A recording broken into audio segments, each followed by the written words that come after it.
Good morning. আজকে সকাল সকাল রেডি হয়ে গেছি, এবার যাব খেতে। তো চলো খেয়ে নিই, তারপরে যাব স্কুল। তো আজকে নিরামিষ, যেহেতু বৃহস্পতিবার, তার জন্য ছিল ভাত, বাঁধাকপির তরকারি, বেগুন ভাজা আর ডাল। তো আমাদের টোটো এসে গেছে, আমরা উঠে গেছি, আর এখন লগ্নজিতা আর আমি যাচ্ছি, বাড়ি থেকে বেরিয়ে গেছি। এখন লগ্নজিতার ফ্রেন্ড উঠবে। তো চলো লগ্নজিতার ফ্রেন্ড আর লগ্নজিতা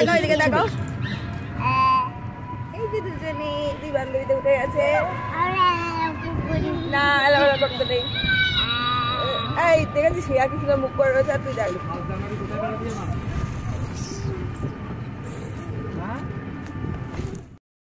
স্কুল হয়ে গেছে, এখন আমি বাড়ি ফিরছি। আজকে রোদটা পুরো পড়ে গেছে, পুরো সন্ধে সন্ধে টাইপই হয়ে যাচ্ছে এখন বাড়ি ফিরতে ফিরতে। আর এসে খিদে লেগে গেল, তাই একটু জ্যাম আর পাউরুটি খেলাম, আর লগ্নজিতাও খাচ্ছে। ছোট হয়ে গেছিল সেগুলো দিলাও না ওকে। কার ছোট হয়ে গেছিল?